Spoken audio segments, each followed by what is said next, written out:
Atlas. Good boy.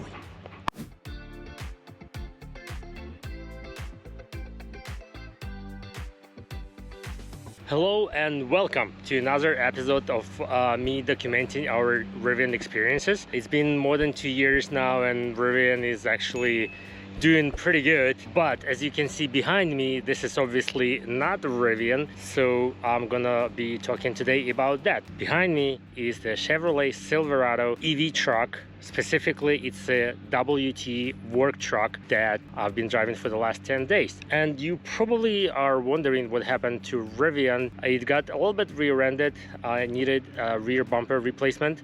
So it's in the shop right now, but it's going to be fixed soon and it's going to be back. In the meantime, I got really lucky and I was able to get as a rental from Enterprise this, like I said, Chevy Silverado EV truck.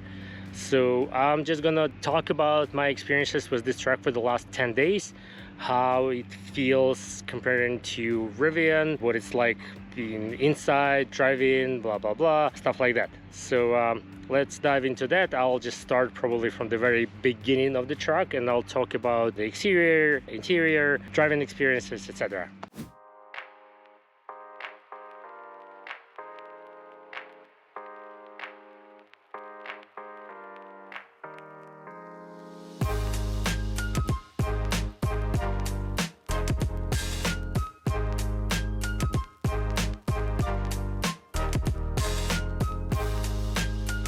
Like I said, we start with from the front, and one thing that you can easily compare to Rivian is the presence of a trunk. By the way, there is no button here, at least I did not find the button here to open the trunk from the outside.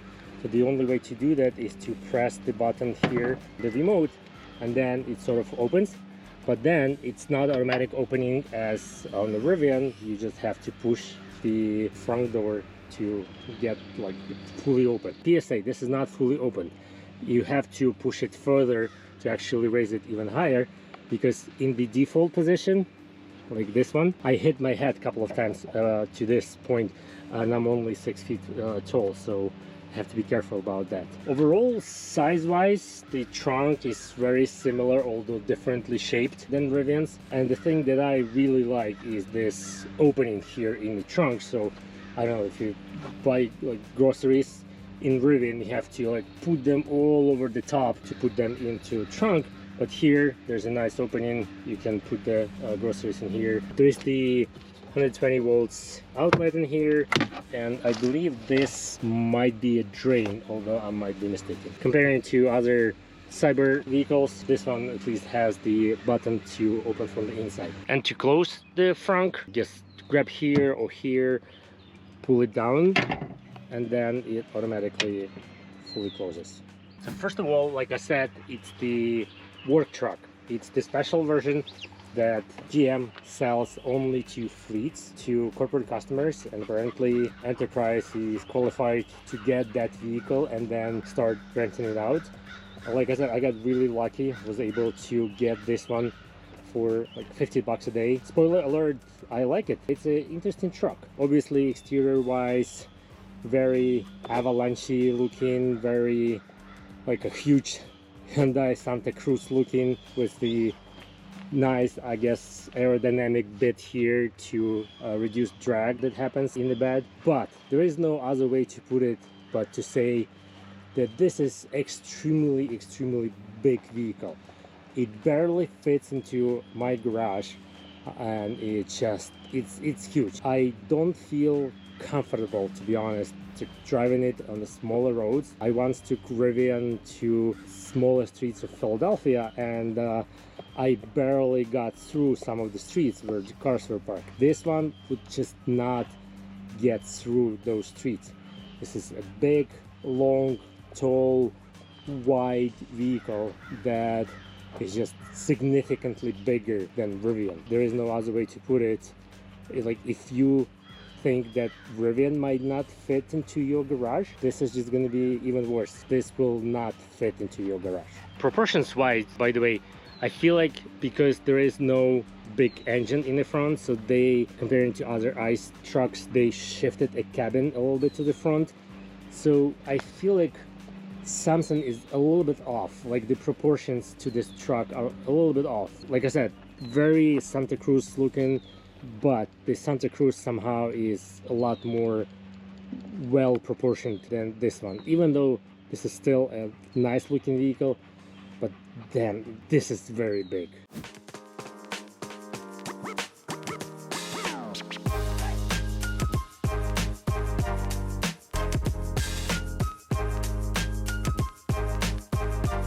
Like I said, this is a work truck, so as you can see, there are 8 nuts on this wheel. Even though the towing capacity of this truck is 10,000 pounds, and I believe for Rivian it's 11,000 pounds, and even payload I think is comparable to what Rivian has, but because it's a work truck, apparently GM decided to add 8 nuts to the wheels rather than just typical 5 like Rivian has. Like I said, the suspension is a lot more simpler than what Rivian has. I'm gonna talk a little bit more about this when I'm driving it, but it's not a fancy air hydraulic suspension. It's just a stainless steel spring there over coilover, and that's basically it.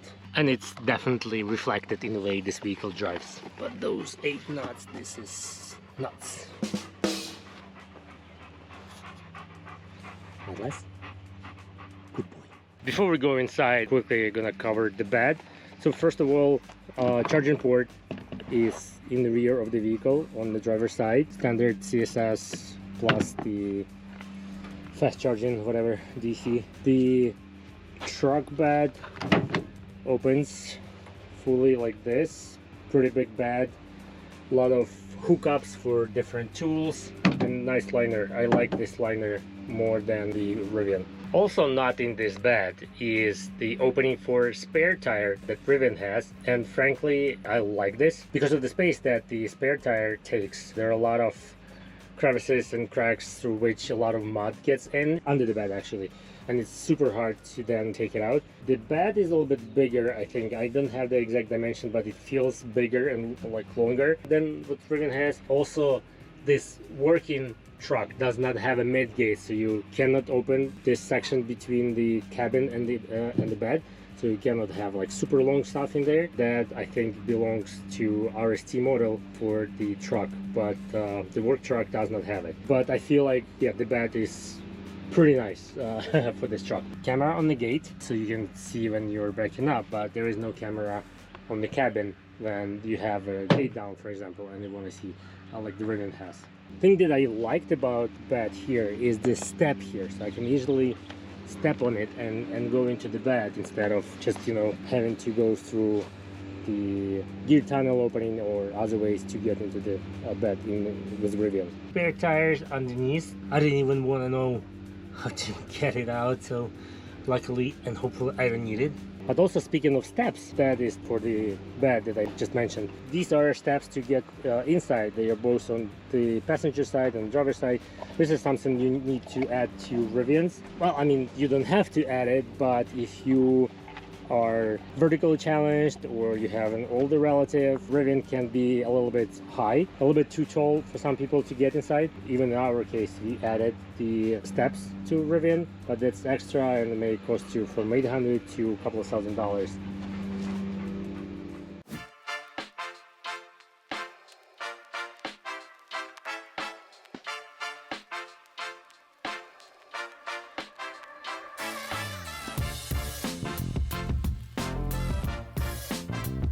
Another thing worth mentioning before we go inside is the range on this thing.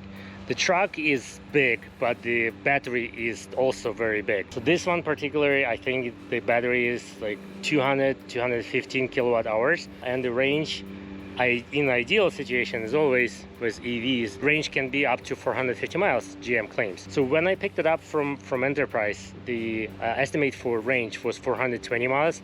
After my driving, which is probably strictly within speed limit, and also we were driving in pretty heavy rain, the range estimate now sits at 393 miles when the battery is charged to 100%, which is still pretty good. It means that I can push the vehicle the way I want, I can set my AC to very comfortable temperature, and I still get almost 400 miles of range, which is like, my range anxiety is gone completely in this case. This is something to really appreciate about this vehicle, but it comes with a size, it comes with weight, and so it's a trade-off that you have to make, I guess. Okay, let's step inside and let's see what's inside of this truck. Word of caution, like I mentioned, it's a work truck, so it means the interior is stripped. It's essentially everything is super hard plastic. This,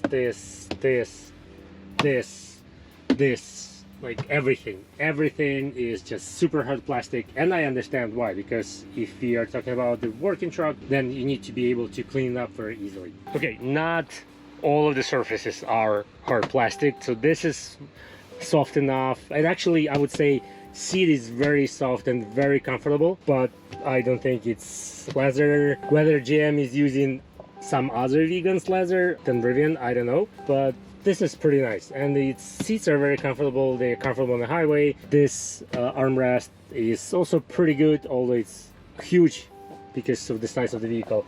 But what I found is when I'm driving on the highway and I put my elbow here, it gets tired pretty quickly because, like I said, this is hard plastic. Okay, so inside, obviously, the steering wheel, which is pretty thick, I would say. It's like a steering wheel probably for people who work outside with tools, not like me with keyboard and mouse. So 2 screens similar to Rivian, everything is Android based, so I would say confusing enough for controlling these 2 options here and here. It's still a lot better than on the Chevy Bolt that my mom has, and I tried to set up charging schedule for her a couple of times, and it was pretty hard. This is easier. This is Android, so we can start clicking here and either just go into settings. And like for me, as someone coming from the computer sector, if I click settings here and I go to security update, when I got the truck, I obviously connected it to the Wi-Fi, but the last security update is July 5th 2023, which I would say is not very good. I think that GM needs to do a better job here. One thing that this truck has that Rivian doesn't is CarPlay. Even though this is Android and obviously it supports Android Auto, but it does have a CarPlay. Again, even though GM said that they're not going to be using that in the future vehicles, but this one does have a CarPlay. And I would say, even though the integration is limited, it's just essentially a rectangle in the rest of the screen, but it's awesome. It's just, it has maps, it has music, it has all other stuff that I need, and it's really good that this car supports CarPlay. I really have been enjoying it while I was driving this vehicle. The whole multimedia system was not without a hitch. First of all, even through Bluetooth, I struggled to connect my iPhone. It took me, I don't know, like 20 tries to connect the device. It would say pairing, but then would fail to pair. The CarPlay is wired, at least in my case. I was not able to set it up as the wireless CarPlay. Obviously, because this is a rental car, some of the functionality seems to be limited because it's connected to the owner of the vehicle. Even though I tried to set up this vehicle in my Chevrolet application, I wasn't able to do so because apparently I'm not the owner. Security updates, very important. Overall, the UI is pretty nice in terms of speed and fluidity. Like I said, Android, but looks like has some 3D acceleration here, tire pressure, whatever else is here, energy usage. I'm gonna talk about energy usage pretty soon. This is something I struggled to find while I was driving the vehicle, and I finally did it. So I found the efficiency. Because when I'm driving this vehicle, I have this kilowatts number that obviously goes up when I'm driving the truck, but I never understand what it means. It's like kilowatts what? How many of those I have? I don't know. Or maybe if I drive for an hour spending this many kilowatts, then it means that this is the number of kilowatts per hour. I am very bad at physics and electrics, so please don't troll me in comments about this. I'm lucky that I was actually able to find the energy efficiency information here. This is something I'm gonna do here? Okay, so I was able to actually reprogram it to show the efficiency here on the screen, even though it's average, so it's not actual efficiency, real-time efficiency, but still something good to know and good to have here on the screen. Another thing that I really appreciated is physical buttons for HVAC. Ability to just not looking at the screen and be able to adjust the temperature, turn on, turn off the system. You know, this was really great. I really miss the physical buttons. I have a bunch of them in other cars, but not in Rivian. Rivian is all touch screens except a couple of buttons on the steering wheel. So this HVAC buttons row was very, very convenient to use. One thing that I mentioned already, this vehicle is huge, and in terms of interior space, obviously you can actually see how big this vehicle is. This armrest is huge. It opens into this big empty bucket of content. However, there's another big bucket in here, and surprisingly these two are connected. As you can see, I don't know why exactly this had to be done this way, but these two buckets are indeed connected. I don't know, maybe if you don't want to open armrest and you go from there and get something from that opening. Ooh, and one more thing that I really wanted Rivian to have is this handle, because A, it's either in the off-road driving or when getting in or out of the vehicle, this handle is definitely useful. Obviously for driver side they don't have it. I don't know, maybe safety, airbags, whatever. It's at least on the passenger side, and there are one in the back there. This is very, very useful and very, very convenient. Speaking of buttons on the steering wheel, I was only able to try and discover the functionality while I was driving, so maybe if I go and read the manual then I'll know more about these things, but it feels like the functionality here is pretty limited. However, there are also on the other side here of the steering wheel, there are buttons to skip the track or go back when you listen to music, and on this side there is the volume adjustment, so that's pretty useful. However, what you don't find in here is controls for your headlights. Funny enough, these controls are somewhere here. No, wait, this is notifications. Okay, I have headlights in auto right now, but still, it's like I wanna go to automatic light, so I turn off the automatic light, so just the, I don't know, running lights. But then if I want to turn on this low beams, I guess, then that's it. But it's better obviously to just go into auto and just keep it there. Speaking of automations, this specific work truck does not have rain sensor, so like a savage you have to control your windshield wipers manually every time it rains, which was a major inconvenience. A lot of space in the doors, obviously same on the passenger side, but also there is another sort of like a pocket in here for passenger. There's a glove box, which Rivian does not have, and there is another opening here. I'm not sure, maybe it's able to charge a phone. I don't know, let's try that. Nope. And I thought that this thing, it has some lines on it. I thought it was for phone charging, but it does not charge the phone. It's charging right now because it's connected to wire. Obviously in the back, same situation with the hard plastic, everything to make this truck very easy to clean. But you can see there's a lot of space. So here I am just sitting in the truck. Behind me, right? So this is the seat that adjusted for me, but look at how much leg space I have here. It's just unbelievable. Again, I imagine people who work, they need work truck, they are probably big, or maybe they have some tools with them, etc, etc. So yes, there's going to be a lot of space for them if they can afford $80,000 truck. Handlebars, yes. Thank you GM. So there are a couple of USB-C ports there in the front. There are two more USB-C ports here. That's basically it. There is no point in actually comparing interiors between Rivian and this truck, because Rivian is considered a premium vehicle. This is a work truck, right? So everything here is for work truck. And now I cannot open myself. I don't know why it happened. Looks like there's some kind of child lock. I don't know. Let me try come out on the other side. Okay, at least here I can some storage here underneath. What is this? Some sort of just plastic protection. That's it. I don't know what this is. take some effort.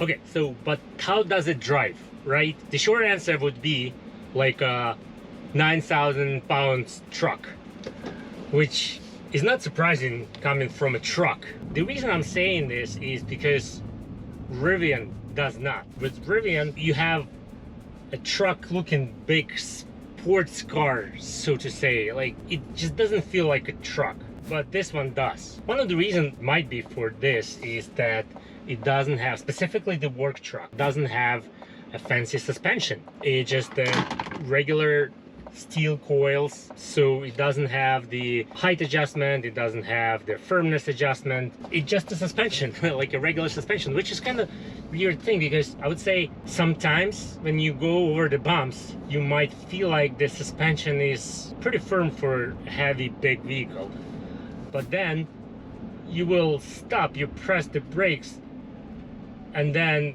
the truck is going to be wobbling back and forth like right now. Again, reminds you that this is a heavy truck vehicle. Acceleration wise, it has only 510 horsepower. Can you hear this? I hope you can hear this, because the thing is that once the vehicle does heavy acceleration, I think I've read about this, that there is some noise being mixed into speakers to sort of highlight this faster acceleration from the truck. I don't know if I like this. I prefer just to hear the engine, the motor's noise in this case. And in Rivian, since you have 4 of them, it's just like you feel this whine of the electric motor, and it's kind of fun. It's kind of even cool, I would say. Here, I would prefer to have that rather than mixing something additionally into the noise that I'm hearing. And of course, because there is no fancy suspension, like I said, there is no air hydraulic mix suspension that Rivian has, which is sort of something like coming from McLaren. The overall, combining that with a super heavy weight of this vehicle, is just that I don't enjoy taking turns in this vehicle. It's like, usually I see that turns that I would take in Rivian at certain speed, in this truck it's gonna be 5, 10, 15 miles lower speed, just because I am not as confident doing that in this vehicle rather than in Rivian. But again, almost 2,000 pounds weight different, so it shows. It just shows. You feel it when you're driving this vehicle. I don't know, maybe the RST is different, but this is my impression of the work truck. And like I said, it has only 510 horsepower, but it still does accelerate to 60 miles per hour at 5 something seconds. So it is pretty fast. It's just that there is no this immediate oomph that you get from Rivian, which pushes you into a seat and like you feel like your skin kind of sort of improves on your face. But this is just very gracious fast acceleration. Not as fast as Rivian again, but it's still plenty fast. Surprisingly, I haven't tried doing any heavy braking in this vehicle, considering how usually I drive. I hope they are made to match the weight of this vehicle. So when I got this truck, by the way, it didn't have the one pedal driving enabled. I think like there are 3 options of medium and like heavy. So one pedal driving, this is called one pedal driving. So I'm in high now, which means whenever I lift it from the accelerator pedal, it just slows down significantly.